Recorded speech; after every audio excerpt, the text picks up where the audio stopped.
A'udzubillahi minasyaitonirrajim. Bismillahirrahmanirrahim. Alhamdulillahirabbil alamin. Wassalatu wassalamu ala rasulil amin sayyidina Muhammad wa ala alihi wa ashabihi ajmain. Segala puji bagi Allah, Tuhan sekalian alam, selawat dan salam ke atas Rasul junjungan, ahli keluarga baginda, para sahabat dan umat Islam sekalian. So, saya nak ucapkan terima kasih kepada semua yang meluangkan masa untuk hadir pada kelas online kita pada malam ini. InsyaAllah kurang daripada 60 minit sebab tajuk hari ini sikit lagi je nak habis. Okay, so kita belajar tajuk ini saja, sikit saja, ada beberapa slide lah sebab tajuk ini kita dah cover sikit pada kelas face to face di sekolah. Okay, so sebelum kita mulakan kelas, saya nak jemput saudara Qaid untuk membacakan doa sebelum belajar. Silakan. Okay, bismillah. A'udzubillahi minasyaitonirrajim. Bismillahirrahmanirrahim.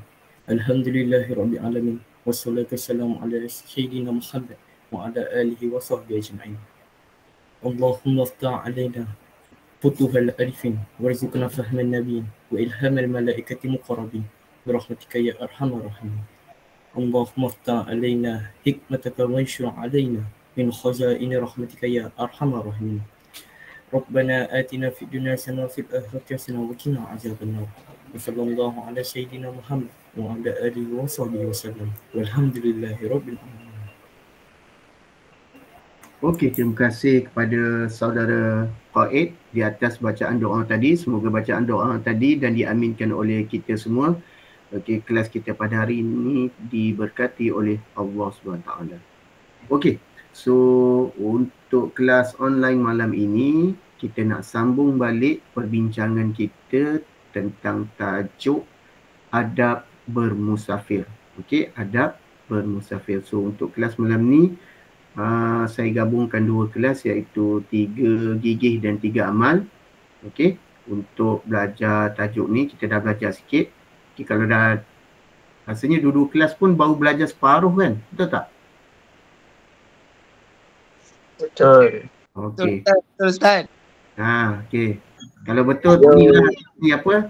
Keluarkan yang tadi tu. Love lah, tepuk tangan tu. Banyak-banyak bagi meriah sikit.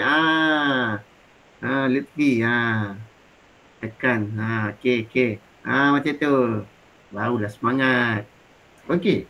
So kita akan teruskan perbincangan kita. Saya recap balik pada kelas bersemuka kita telah bincangkan tentang yang pertamanya maksud musafir dari segi bahasa dan istilah. Kemudian kita dah tengok maksud musafir tu, bagaimana yang dikatakan seseorang tu dalam keadaan musafir, dia kenalah maksudnya keluar dari tempat mukim dia dan jarak dia pergi ke suatu tempat yang lain itu melebihi 2 marhalah. Okey, 2 marhalah. 2 marhalah berapa kilometer? Siapa boleh bagi respon? 2 marhalah berapa kilometer? 81 kilometer. Okey, 2 marhalah 81 kilometer. So sebagai info tambahan untuk kamu 2 marhalah ni ukuran lama. Jadi para ulama dia ada lebih kurang 20 ijtihad tentang 2 marhalah ni. Jadi kamu jangan terkejut kalau kamu buka dalam kitab-kitab fiqh yang berbeza. Kadang-kadang 2 marhalah ni ada yang kata 81 km. Kadang-kadang 2 marhalah ni ada yang cakap 83, 89, 90, 91. Okey. Sebab waktu zaman dulu dia panggil 2 marhalah. Cuma bila cuba dikira balik dalam ukuran moden, maka di sana ulama ada pelbagai pendapat. Jadi yang famous di Malaysia praktis dia adalah kita pakai 2 marhalah 81 km ataupun 83 atau 89. Okay, tapi kita ikut yang buku teks pakailah. Okey. Itu yang kita praktiskan di tempat kita lah. Okey. Kita nak beralih kepada subtopik yang seterusnya iaitu hukum bermusafir.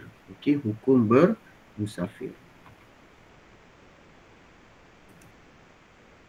Okey. Secara umumnya hukum bermusafir ni ada 5. Okey, hukum bermusafir ni ada 5, iaitu wajib. Hukum musafir boleh jadi wajib, hukum musafir boleh jadi sunat, hukum musafir boleh jadi harus, hukum musafir boleh jadi makruh, dan hukum musafir boleh jadi haram. Okey, ada wajib, sunat, harus, makruh dan haram. Okey, so bila musafir ini jadi wajib, situasi macam mana musafir ini jadi sunat, harus, makruh dan sebagainya, kita akan tengok satu persatu. Okey, first mari kita tengok.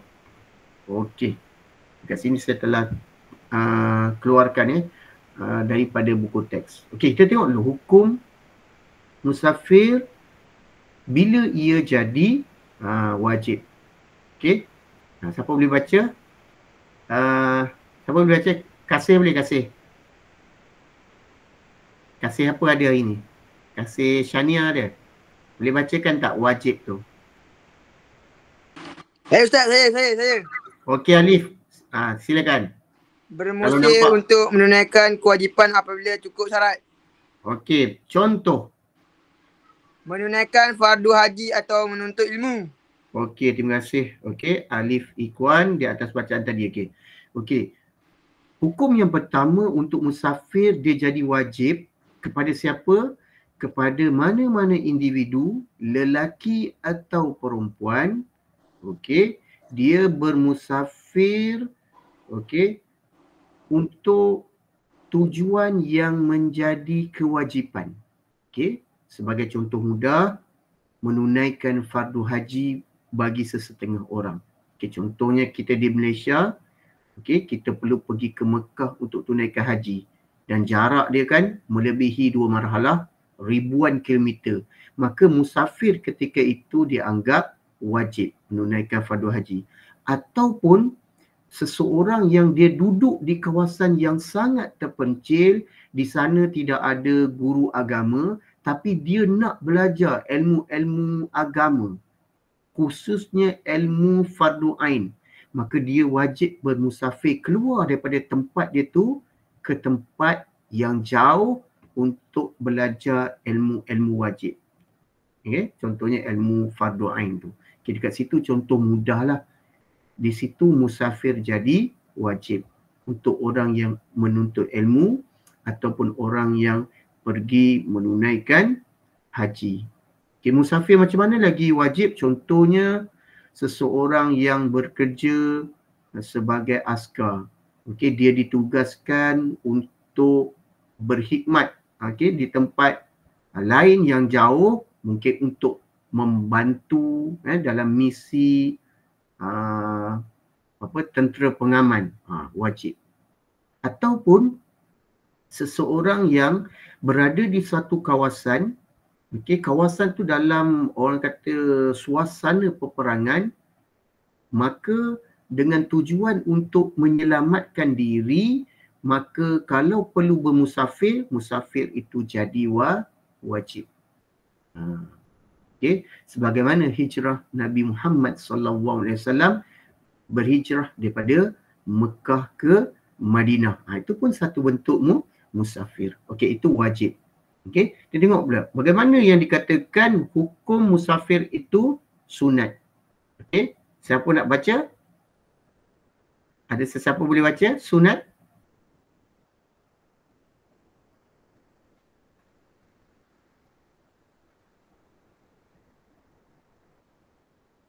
Siapa volunteer boleh baca yang sunat? Zahin, Qaid ni request Zahin. Zahin silakan. Ada tak Zahin dalam ni? Ada. Zahin silakan.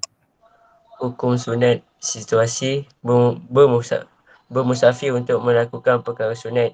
Contoh, menziarahi Masjid Nabawi di Madinah, menghubungkan silaturahim. Terima kasih Zahin. Tadi wajib saya dah terang. Sekarang ni ada ketikanya musafir menjadi sunat. Bila dia jadi sunat? Bila seseorang bermusafir untuk melakukan perkara-perkara sunat. Contohnya menziarahi tempat-tempat tertentu iaitu masjid.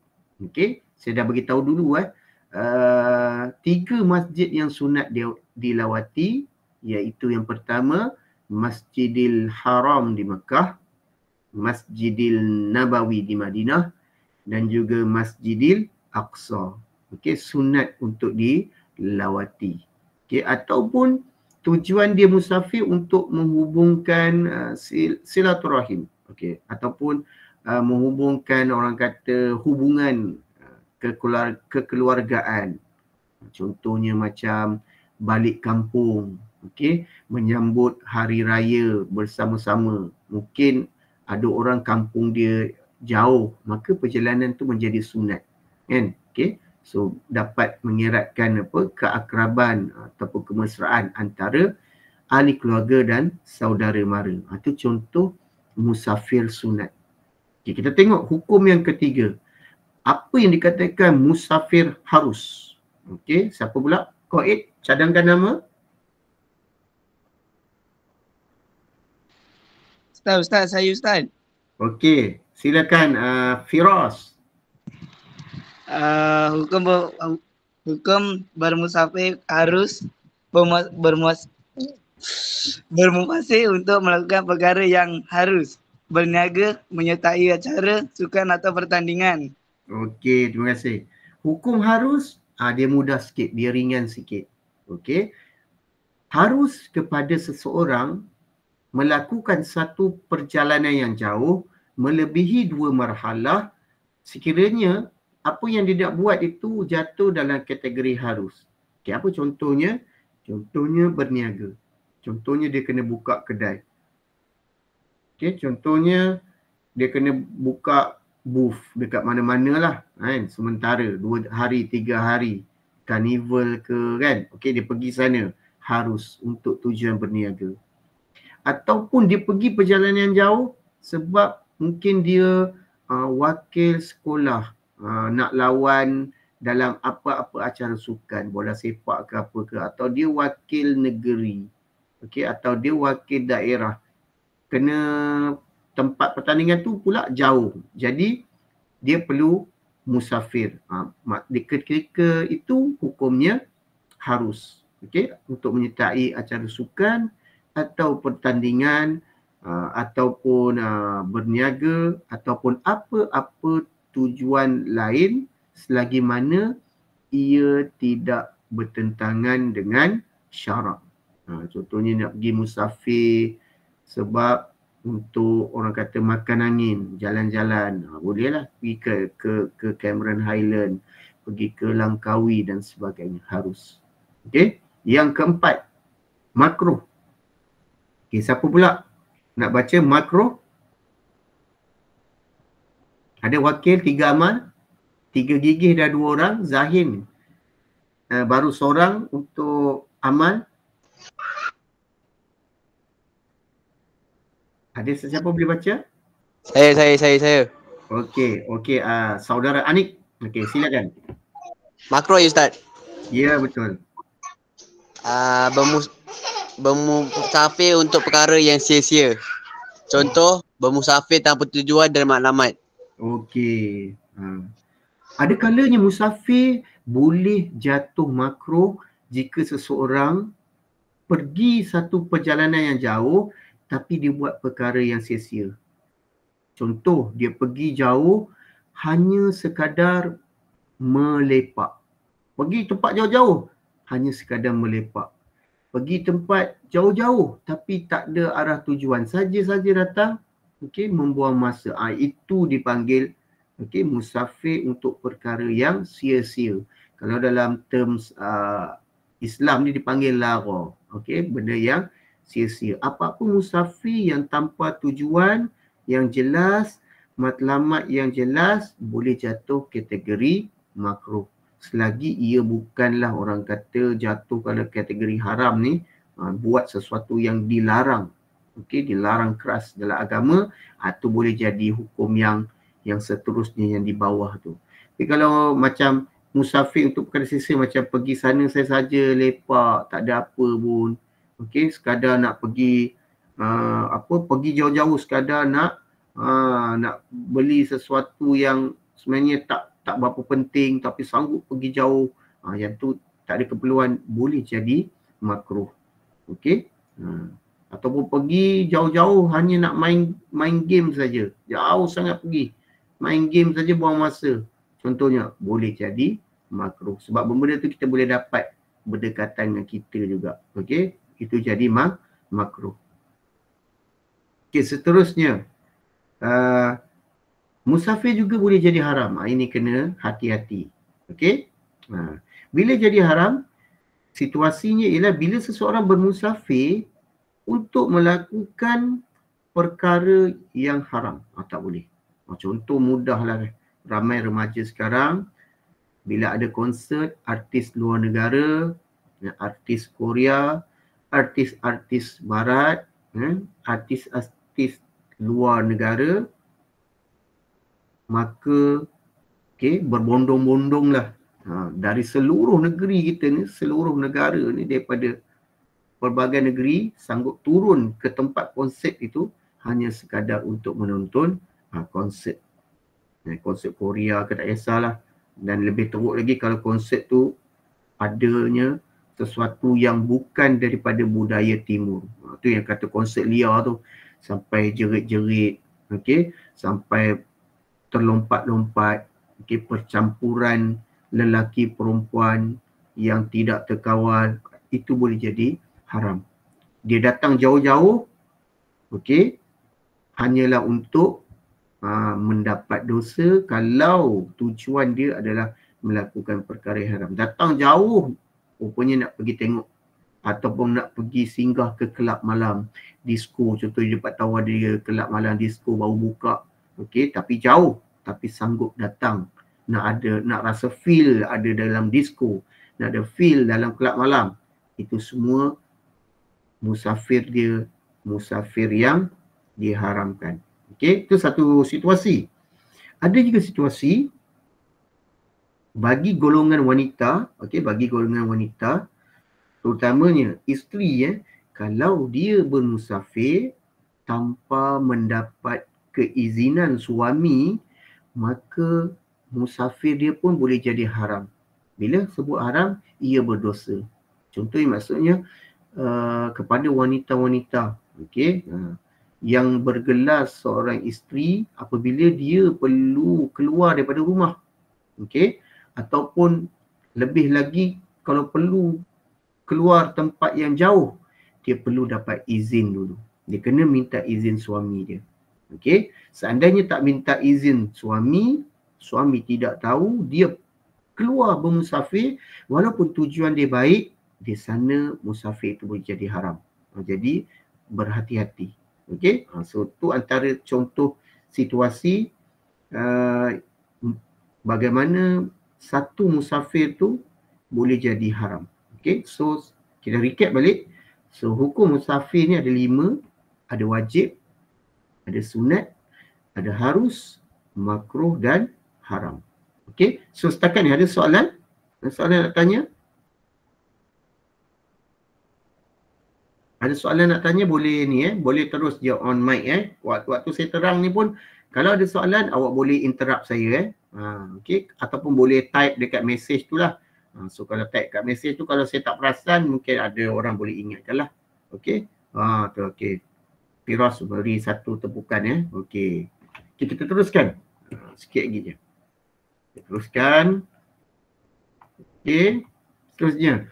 Ada hadis daripada Abu Hurairah radhiyallahu anhu, di mana dalam satu hadis yang diriwayatkan oleh Imam Al-Tirmizi, Rasulullah bersabda, salasu da'awatin mustajabatun la syakka fihinna da'watul mazlum wa da'watul musafiri wa da'watul walidi ala walidih. 3 doa yang pasti dimakbulkan. Yang pertama, doa orang yang dizalimi. Yang kedua, doa orang yang bermusafir. Ni fokus kita. Doa orang yang bermusafir. Yang ketiga, doa ibu bapa kepada anaknya. Itu sebab ini hadis Nabi. So bila kita tahu betul macam ini, kita kena selalulah minta Doa terutamanya yang nombor 3 tu. Bagi mereka yang masih ada ibu bapa, yang masih ada penjaga, minta doakan kesejahteraan kita. Cuma fokus dia nombor 2 tu. Okey. Rupanya musafir ini bila dilakukan, okey, mengikut syarat-syaratnya, mengikut acuan agama, okey, ia adalah salah satu tempat mustajab doa. Salah satu tempat atau masa mustajab doa. Maksudnya ketika musafir, awak boleh doa. Bukan sekadar doa untuk diselamatkan perjalanan pergi dan balik, tetapi awak boleh titipkan doa juga jika awak ada sesuatu hajat, okay, yang awak nak pohon kepada Allah. Waktu musafirlah waktu yang sesuai, okay, kerana ada hadis Nabi beritahu, okay, 3 doa yang pasti Allah makbulkan. Cuma lambat atau cepat itu hak Allah. So kita sebagai manusia, kita berusaha dengan berdoa. Okay, itu salah satu kelebihan orang yang berada dalam situasi bermusafir. Okey, so kita tengok pula apa hikmah mengamalkan adab bermusafir. Okey, so di sini ada 4 hikmah, okey, kepada umat Islam, kepada kita semua. Sekiranya kita mengamalkan adab bermusafir. Adab musafir ni kita dah sentuh dalam kelas itu hari, dalam kelas lah, yang face to face tu kan, yang ada dalam buku teks tu yang gambar mula, lepas tu ada gambar, ada kereta warna biru tu. Itu semua tu, itu ada adab bermusafir lah tu. Jadi apa rahsia dia? Apa hikmah dia jika kita bermusafir dalam keadaan kita beradab? Yang pertama, perjalanan musafir kita diberkati Allah. Okey. Kerana apa? Kerana adab-adab bermusafir dapat merapatkan hubungan antara hamba dengan pencipta. Kan? Kan salah satu adabnya ialah kita berdoa. Okay, doa itu adalah medium perantaraan antara kita, hamba, kepada pencipta. Kan? Okay. Yang kedua, memberi ketenangan jiwa. Musafir yang dimulakan dengan doa dapat memberi ketenangan. Okey, kat situ salah eja, ketenangan kepada jiwa kerana pergantungan harapannya kepada Allah. Ini kita baca doa tu, subhanallazi sakhkhara lana hadza tu sampai habis lah. Okey. Yang ketiga, perjalanan akan jadi mudah dan lancar. Okey. Salah satu adab musafir tadi yang kita telah sentuh dalam kelas di sekolah ialah bila bermusafir lebih daripada seorang, maka hendaklah dilantik ketua. Jadi apa fungsi dia? Fungsi ketua ini ialah supaya sepanjang perjalanan musafir itu tadi untuk mudah dan lancar. Ketua ni jadi pemudah cara. Apa fungsi dia? Ketua yang dilantik dapat melancarkan sesuatu perjalanan dan menyelesaikan masalah yang timbul. Okey. Kemudian yang keempat, mendidik jiwa lebih berdisiplin. Okey. Ini kerana adab-adab musafir dapat melatih jiwa seseorang agar lebih berdisiplin seperti mengawal emosi sewaktu menempuh kesulitan. Dah jadi lumrah orang yang bermusafir, ya. Kesesakan lalu lintas. Okey, kemudian dengan gaya pemanduan orang lain yang mungkin agak agresif di jalan raya. Itu semua akan menguji kesabaran kita. Itu sebab bila kita bermusafir, kita kena banyak-banyakkan bersabar, banyak-banyakkan berdoa, banyak-banyakkan berzikir. Sebab kita nak disiplin dalam ketika kita bermusafir. Dan dengan adanya adab bermusafir, dia akan didik kita usaha mematuhi undang-undang jalan raya, juga kita menghormati hak-hak alam sekitar. So maksudnya bila kita bermusafir, kita berada di tempat orang, kita tak bolehlah buat kerosakan di sana. Kita tak bolehlah buang sampah merata-rata dan sebagainya. Okey, itu antara adab bermusafir. Ada 4 hikmah. Okey, kita teruskan lagi. Seterusnya, Okey, prisma ilmu. Imam Asy-Syafi'i, okey, dia telah menggambarkan kelebihan musafir dalam syairnya yang bermaksud. Okey, kat situ ada syair Imam Syafi'i ni, bagaimana dia ada memperkatakan tentang musafir. Okey, bermusafirlah engkau akan temui pengganti yang engkau tinggalkan. Okey, sungguh kenikmatan hidup ada pada kuatnya usaha. Kemudian dia sambung lagi. Sungguh aku melihat air yang bertakung akan tercemar dan rosak. Jika mengalir, ia menyegarkan. Jika tidak, ia tidak menyegarkan. Singa jika tidak meninggalkan tempat atau sarangnya, tidak akan mendapat mangsanya. Panah jika tidak meninggalkan busurnya, tidak akan mengena sasarannya. Okay. Begitu puitis sekali orang kata syair Imam Syafi'i ni. Dia nak beritahu dalam kehidupan kita sebagai seorang manusia, kita tak boleh orang kata dalam pepatah Melayu ni katak di bawah tempurung. Kita tak pergi mana-mana. Kita stay je duduk situ. Kita tak bergerak. Kita tak ada kemajuan. Okay, sebab Imam Syafi'i umpamakan singa yang asyik duduk dekat tempat dia saja, mana mungkin dia dapat mangsa. Kan? Anak panah yang tak guna untuk memanah, mana mungkin akan kena pada sasarannya. Itulah bagaimana Imam Syafi'i gambarkan betapa musafir ini sesuatu yang sangat bermanfaat kepada kita semua. Okey? Habis dah. Habis dah. Sekian, terima kasih. Okey. Ada soalan?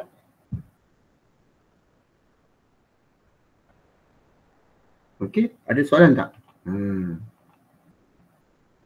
So kita dah, alhamdulillah dah habis. Okey, ada apa-apa nak tanya? Tak ada. Tak ada? Okey. Intan selalu tanya, tak ada pula? Tak ada, saya tanya kat sekolah nanti. Okey, so kita pergi seorang-seorang. Okey, kalau ada kalau ada Fatihah ke Firas. Okey. Siapa ada? Nurin ada nak tanya? Nurul Iman. Dang. Habis terus left Dang ni. Okey. Kasih ada nak tanya? Kasih Nur Alia. Okey, Alif Ikwan. Alif Ikwan nak tanya apa Alif Ikwan? Boleh tanya. Okey, Kasih kata tak ada. Okey. Ada soalan? Ustaz, saya nak tanya. Silakan. Kalau kita musafir kan, kita boleh tak solat biasa? And kalau kita solat biasa tu, pahalanya sama tak macam kita solat jamak? Okey, terima kasih di atas soalan. Seperti yang kita dah belajar, ketika bermusafir, Allah beri ruksah. Apa itu ruksah? Ruksah ialah keringanan hukum. Okey, dan salah satu ruksah yang diberi kepada orang musafir ialah solat jamak dan qasar. Okey, bagi menjawab pertanyaan Intan tadi, kalau seseorang itu musafir dan dia solat sempurna, solat tamam, dia solat penuh. Zuhur 4. Dia musafir ni tapi dia solat zuhur 4. Kan? Lepas tu dia tak kumpulkan pun solat dia. Zuhur, asar. Zuhur dia sembahyang waktu zuhur, asar dia sembahyang waktu asar. Okey? Hukumnya boleh. Dia boleh solat biasa pun boleh. Cuma rugilah sebab Allah bagi ruksah. Dari segi pahala, insya-Allah pahala orang yang solat jamak qasar dengan pahala orang yang solat tamam dia sama. Sebab waktu musafir dia special sikit. Time tu saja dapat ruksah. Tapi dari segi pahala dia sama macam orang yang menunaikan solat seperti biasa. Okey? Maksudnya yang janjinya kewajipan dibuat. Okey? Itu dia. Ada soalan lagi? Faham tak? Terima kasih Ustaz. Ya, tu dia tepuk tangan dah. Okey. Tu ketawa-ketawa. Capik. Capik ni siapa Capik? Okey. Ali Syafiq ke? Okey. So kalau ada soalan boleh tanya lagi. Okey. Ustaz, Hmm. kalau solat jamak boleh jemaah ke? Boleh? Okey. Untuk solat jamak boleh berjemaah. Okey, boleh berjemaah. Tapi kalau solat kalau dia buat jamak kasar dan makmum dia pun tahu dia solat jamak kasar, boleh solat jemaah. Boleh solat berjemaah.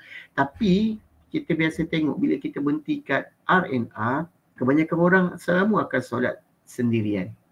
Okey, semua solat sendirian. Tak jadi masalah. Cuma nilai tambah pahala jemaah tu tak dapat lah. Kan? Tapi boleh.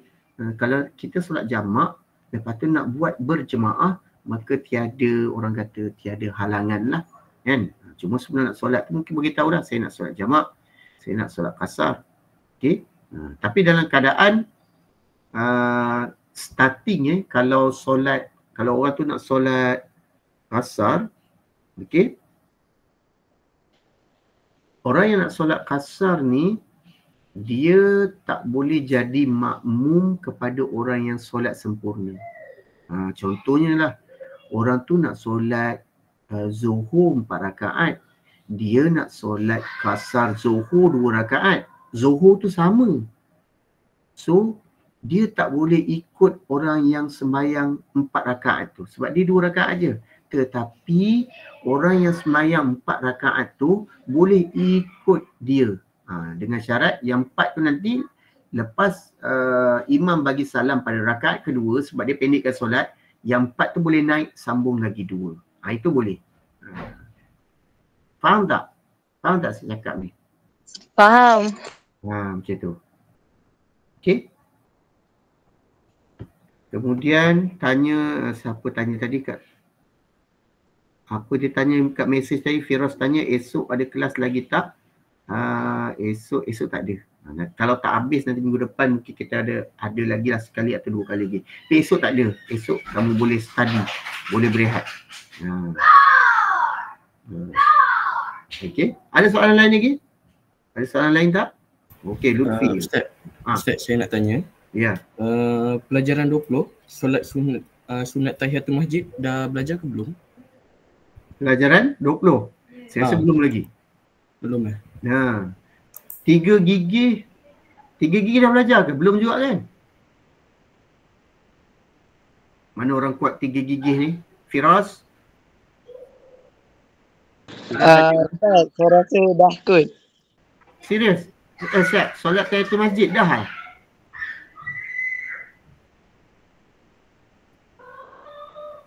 Sebab 3 gigi memang lebih banyak belajar lagi.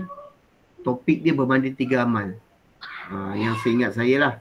Cuma sekarang ni saya cuba nak samakan. Okey.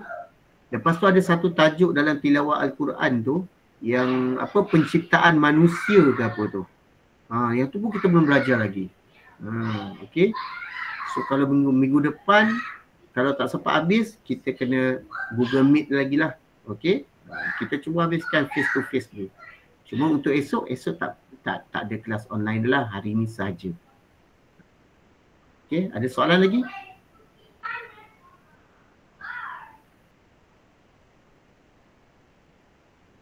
Ada apa lagi nak tanya pasal adab bermusafir?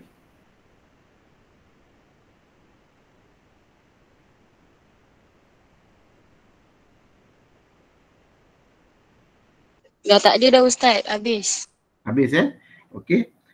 Seandainya ada soalan ke apa, bolehlah Telegram dan sebagainya lah. Okey. So sebelum kita tamatkan kelas, saya nak ucapkan terima kasih kepada semua. Okey, sekitar 13-14 orang yang masih lagi setia dalam kelas ini. Okey, kerana meluangkan masa berharga anda untuk mendengar pengajaran dan pembelajaran pada hari ini. Semoga ilmu ini kamu dapat aplikasikan, bukan sekadar dapat jawab di dalam peperiksaan tetapi untuk amalan kehidupan kita. Okey. Jadi kalau tak ada, kita tutup dulu kelas kita dengan tasbih kafarah dan suratul Asr. Subhanakallahumma wa bihamdika asyhadu an la ilaha illa anta astaghfiruka wa atubu ilaik. Bismillahirrahmanirrahim.